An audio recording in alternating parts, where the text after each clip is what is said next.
The road was uneven, dusted with gravel, and framed by thorny hedges that scratched the ankles of those who walked it. It led out of a small hamlet nestled between hills, no more than a few cottages, a barn, and a crooked sign that read, Westmore. At the edge of this forgotten place, an old man named Elias kept a workshop made of stone and stubbornness. Its roof sagged, its door creaked. Inside were shelves of broken things, clocks that didn't tick, tools with bent handles, instruments that had lost their song. Most people passed it by, but Elias didn't mind. He had long since stopped chasing the world. The ones who needed to find him always did. On a wind-bitten morning, just after the frost had melted into the soil, a figure appeared on the path. A young man, barely 20, with blisters on his heels and shame in his posture. He stood outside the workshop for a long moment, then knocked twice. Elias opened the door, sized him up with a glance, and said, "I don't fix people. I'm not broken," the boy lied. Elias raised a brow. "Then you've knocked on the wrong door." The boy hesitated. "My name is Caleb.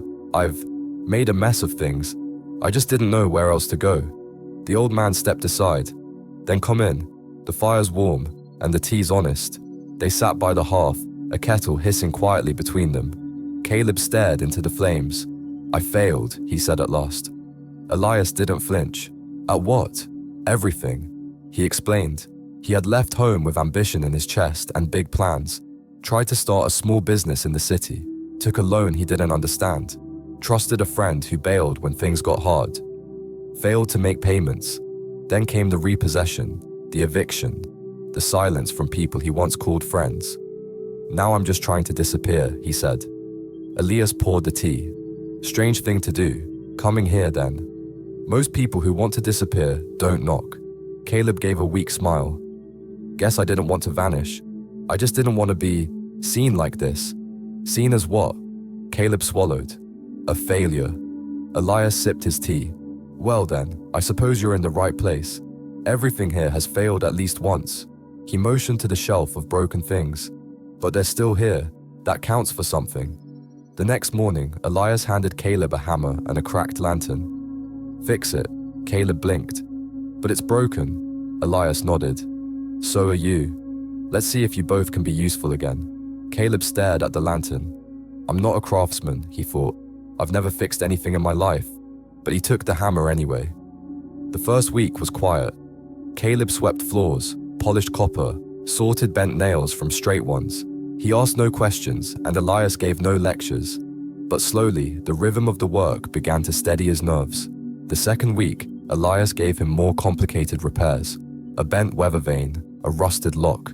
Caleb failed at first, bent the rod too far, cracked a pin, got soot in his eyes. But Elias never scolded.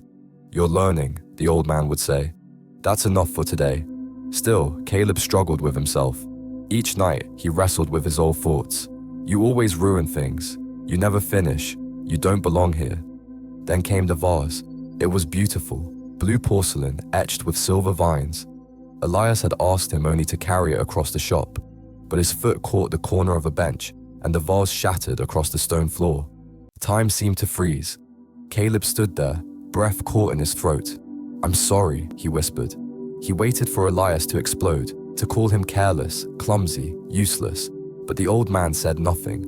He knelt, picked up the broom, and began to sweep. After a moment, Caleb dropped to his knees to help. "You know how many things I've broken," Elias said calmly. "More than I've fixed." Caleb blinked. "You're not mad." Elias looked at him. "If you're afraid of breaking things, you'll never hold anything valuable." That night, Caleb opened a small notebook and wrote, "Failure doesn't define you, it refines you." It was the first page in what would become his journal, a place not just for records, but for reframing. He began dividing the pages into 3 parts: failure, lesson, truth, like this. Failure, drop the vase. Lesson, don't rush fragile things or people. Truth, speed impresses, but patience endures. Another entry, failure, forgot to check gear alignment. Lesson, assumptions cost more than confirmation. Truth, excellence lives in the second glance. One day, frustrated after botching a music box repair, Caleb collapsed onto a bench. "I just don't get it," he muttered. "I follow the steps, I try hard. I still mess it up. Elias handed him an old parchment. On it was written, "Failure is not falling down. It's staying down when you know you could have stood." I still read it, Elias said. Every time I forget who I am. Caleb copied it into his journal and titled the entry, "Fall, but stand." As time passed, the journal became a map of meaning. Mistakes are the ashes of mastery. Burn enough of them, and you'll find the shape of something lasting. Failure isn't a detour, it's the rough draft of becoming. Growth doesn't shout, it whispers beneath the ache. Caleb asked one evening, "How do you know if you're failing forward, or just failing?" Elias smiled. "When you stop blaming and start building. Guilt punishes you, growth questions you. One chains your feet, the other hands you better shoes." One morning, Elias took him to a clearing. There stood a burned wooden post. "Built my first sign here.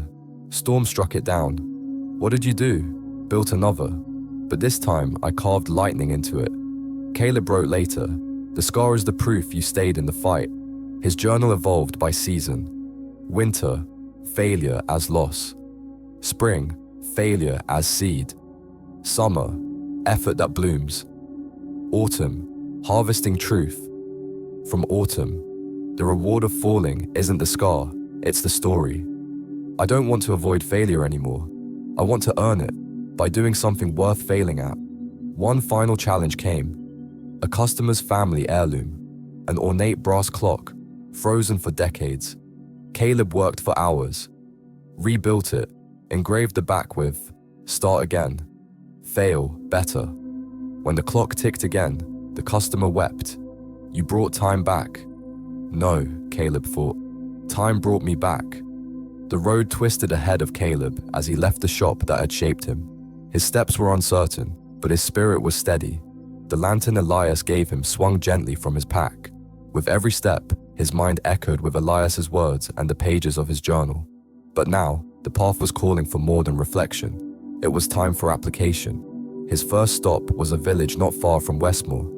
It was quiet but burdened by broken tools, squeaky hinges, and fading hope. Caleb offered to repair whatever people brought him. No cost, just conversation. One man brought a weather-worn compass. "It never points true," he said. Caleb repaired the spring and handed it back. "It may still wobble," he told him, "but it's no longer lost." An old woman gave him her late husband's violin.